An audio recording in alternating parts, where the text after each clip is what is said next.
அடுத்துன்னு நம்ம சிஎஸ்கே 3 கேட்ச்கள தவற விடுறாங்க.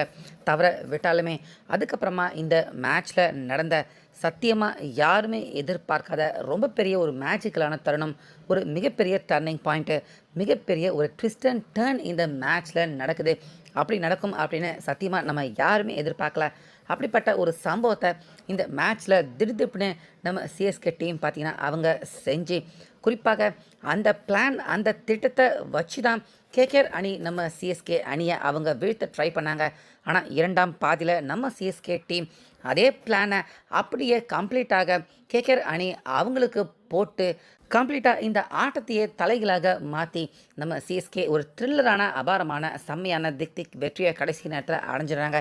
ஸோ சிஎஸ்கே அணிக்கு கிடச்சிருக்க இந்த வெற்றி இப்போ புள்ளி பட்டியலில் எடுத்துக்கிட்டிங்கன்னா கூட பாயிண்ட்ஸ் டபுளில் புள்ளிகளும் எகிரி இருக்குது. சிஎஸ்கே டீமுக்கு பத்தாக்குறைக்கு ரன் ரேட் பக்கம் பார்த்தீங்கன்னா ரன் ரேட்டும் எகிரி இருக்குது. அந்த மாதிரியான ஒரு மேஜிக்கலான தருணத்தை 3 கேட்சுகள் தவிர விட்டதுக்கு அப்புறமா கூட இந்த மேட்ச்சில் சிஎஸ்கே ஜெயிச்சு காட்டியிருக்காங்க. ஸோ அப்படி இந்த மேட்ச்சில் அடுத்தடுத்துன்னு என்னென்ன நடந்துச்சு, பரபரப்பான அந்த சம்பவங்கள், சிஎஸ்கே எப்படி தான் இந்த மேட்ச்சில் ஒரு வழியாக இன்றைக்கும் ஜெயித்தாங்க அப்படிங்கிற முழு ஹைலைட்ஸ் எல்லாத்தையுமே ஒன்றா இந்த வீடியோவில் பார்க்க போகிறோம். அதாவது டாஸில் சுத்தமாக ராசியே இல்லாத ருத்ராஜ் இன்றைக்கும் பார்த்தீங்கன்னா அவரால் டாஸ் ஜெயிக்க முடியல. அதனால் கேகேஆர் அணி ஃபஸ்ட்டு சிஎஸ்கே பேட்டிங் பண்ணட்டும், நாங்கள் ரன் சேசிங் எடுத்துக்கிறோம் அப்படின்னு நம்ம சிஎஸ்கே அணியை ஃபஸ்ட்டு பேட்டிங் பண்ண வைக்கிறாங்க. இதில் வழக்கம் போல் ருத்ராஜ் அவர் இன்றைக்கும் பார்த்தீங்கன்னா ஓப்பனராக இறங்கினார். நிறைய பேர் எவ்வளவோ அட்வைஸுகள் ருத்ராஜ் அவருக்கு கொடுத்தாலும் சஞ்சு சாம்சன் அவர் கூட ஆயுஷ் மாத்ரேவை ஓப்பனராக இறக்குற ஐடியாவில் ருத்ராஜ் இல்லை. அப்படிங்கிறதால இவங்க 2 பேருமே தான் ஓப்பனராக இன்றைக்கி வந்தாங்க. ஸோ வழக்கம் போல் ருத்ராஜ் என்ன செய்வார், ஒரு 4 அடிப்பார், அதுக்கப்புறமா அவுட் ஆவார். ஸோ அது அப்படியே ஜெராக்ஸ் எடுத்த மாதிரி இன்றைக்கும் ஒரு 4 அடிச்சுட்டு ருத்ராஜ் 7 ரன்னுக்கு அவுட் ஆகிட்டார். அதே போல் அதுக்கப்புறமா வந்த ஆயுஷ் மாத்ரே, சஞ்சு சாம்சன் 2 பேருமே செம்மையாக அடித்தாங்க. ருத்ராஜ் அவர் ஓப்பனராக வரக்கூடாது அப்படிங்கிறத எல்லாருமே ஆணித்தனமாக உணரணும் அப்படிங்கிற மாதிரியே 2 பேருமே செம்மையாக விளையாண்டாங்க, சூப்பராக விளையாண்டாங்க. சஞ்சு சாம்சன் ஒரு பக்கம் அடிக்கிறாரு, ஆயுஷ் மாத்ரே அவரும் ஒரு பக்கம் அடிக்கிறாரு. குறிப்பாக ஒரு ஓவரில் எல்லாம் பார்த்தீங்கன்னா ஆயுஷ் மாத்ரே இந்த மேட்சின் ஹையஸ்ட் ஸ்கோர் கிட்டத்தட்ட 25க்கும் அதிகமான ரன்களை ஆயுஷ் மாத்ரே அடித்து பொழக்கிறாரு. ஆனால் என்னதான் வேகமாக அடித்தாலும் 17 பந்துக்கு 38 ரன்கள் எடுத்த ஆயுஷ் மாத்ரே திடீர்னு சிக்ஸர் அட்டம் பண்ணி கேட்சை கொடுத்து அவுட் ஆகிறாரு. அதுக்கப்புறமா உள்ளே வந்த பிரேவிஸ், ஆயுஷ் மாத்ரே அவருடைய அந்த இடத்த பூர்த்தி பண்ணுற மாதிரி பிரேவிஸ் அவர் அபாரமாக விளையாடுறாரு. அவர் கூட ஜோடி போட்ட சஞ்சு சாம்சன் இன்றைக்கும் ஒரு மிகப்பெரிய பிக் இன்னிங்ஸ் விளையாட போகிறாரு அப்படின்னு பார்த்தா 48 ரனில் சஞ்சு சாம்சன் விக்கெட்டை இழக்கிறாரு. ஸோ இதனால் அது வரைக்கும் ஏறக்குறைய 10 ரன்கள் வரைக்கும் ரன் ரேட்டை மெயின்டைன் பண்ண சிஎஸ்கே அணிக்கு பிரேவிஸ், சர்ஃப்ராஸ் கான் இவங்க 2 பேருமே மேட்சை டேக் ஆன் பண்ணி சிஎஸ்கே அணியை சுமார் 220, 30 அப்படிங்கிற மாதிரி ரன்னை உயர்த்தி கொண்டு போவாங்க அப்படின்னு பார்த்தா அந்த இடத்துல தான் பார்த்தீங்கன்னா கேகேஆர் அணி ஒரு வித்தியாசமான அணுகுமுறையை அவங்க கையில் எடுக்கிறாங்க. அதாவது கம்ப்ளீட்டாக அடுத்தடுத்துன்னு நம்ம சிஎஸ்கே அணிக்கு எதிராக ஸ்பின் போலிங்கை கொடுத்து நம்ம சிஎஸ்கே அணியை தடுமாற வைக்கிறாங்க.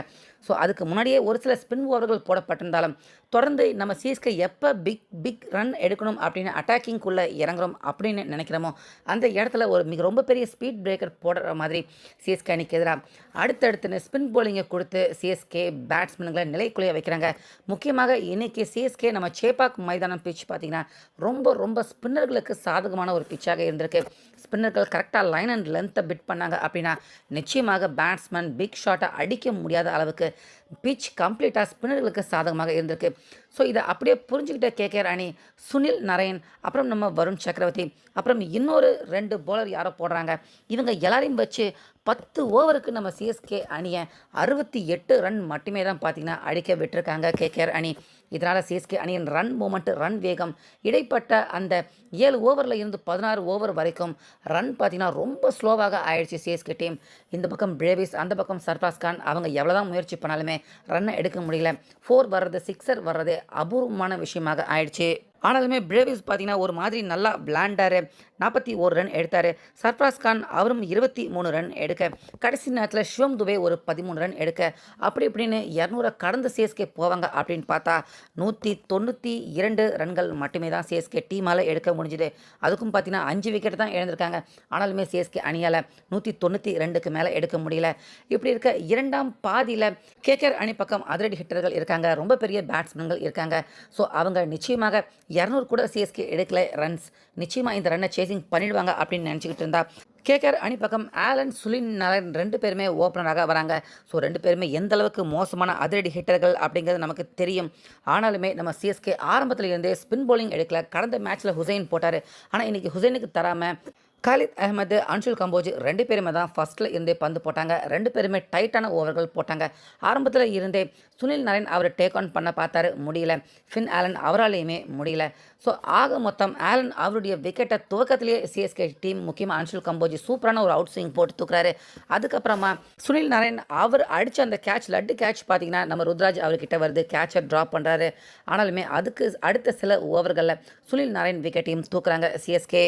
இப்படி பவர் பிளே முடிகிற வரைக்கும் ஒரு மாதிரி பந்து போட்டுட்டு இருந்த சிஎஸ்கே கரெக்டாக பவர் பிளே கடைசி ஓவரில் இருந்து ஹுசைன், அதுக்கப்புறமா அன்ஷுல் கம்போஜ் அவங்க 2 பேருமே அடுத்துன்னு கேகேஆர் அணிக்கு எதிராக பந்து போட வைக்கிறாங்க. முக்கியமாக பார்த்தீங்கன்னா எப்படி நம்ம சிஎஸ்கே ரன் எடுக்கணும் அப்படின்னு நினச்சிக்கிட்டு இருந்த அந்த நேரத்தில் நம்ம சிஎஸ்கே ரன் எடுக்க விடாமல் ஸ்பின்னரை போட்டு தாக்குனாங்களோ கேகேஆர், அதே பிளானை அப்படியே அவங்களுக்கு திருப்பி விட்டு அவங்க ரன் எடுக்க வேண்டிய அந்த ரன் மூமெண்டம் நடக்க வேண்டிய அந்த சமயத்தில் நம்ம சிஎஸ்கே ஸ்பின்னர்களை போட்டு கேகேஆர் அணியின் ரன் வேகத்தை எல்லா நேரத்துலையுமே கட்டுப்படுத்தினாங்க. ஆனாலுமே பார்த்தீங்கன்னா அதுக்கப்புறமா பிரேவிஸ் அவர் எவ்வளவு பெரிய ஒரு ஃபீல்டர் நமக்கு தெரியும். பிரேவிஸ் ஒரு கேட்சை விட்டார், சர்ஃப்ராஸ் கான் அவரும் ஒரு கேட்சை விட்டார். ஃபஸ்ட்டு ஆரம்பத்தில் ருத்ராஜ் அவரும் பார்த்தீங்கன்னா ஒரு கேட்சை விட்டார்.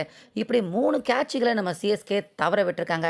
ஆனாலுமே சிஎஸ்கே அணியின் போலிங் பார்த்தீங்கன்னா ரொம்பவே சிறப்பாக இருந்துச்சு. முக்கியமாக நூர் அகமது அவருக்கு ஹேட்ரிக் பால் வீசுறதுக்கான வாய்ப்பும் கிடைச்சிது. அடுத்தடுத்துன்னு கேகேஆர் அணியின் விக்கெட்டுகளை சிஎஸ்கே வீழ்த்த ஆரம்பித்தாங்க. முக்கியமாக ஸ்பின்னர்கள் சிஎஸ்கே அணி பக்கம் கேகேஆர் எப்படி அவங்க ஸ்பின்னர்களை வச்சு சிஎஸ்கே அணியை தடுத்து நிப்பாட்டினாங்களோ அதே பிளானை அவங்க பக்கம் திருப்பி விட்டு ஹுசைன், நூர் அகமது 2 பேருமே செம்மையாக பந்து போட்டு கேகேஆர் அணி அவங்கள நிலைக்குலைய வச்சுட்டாங்க.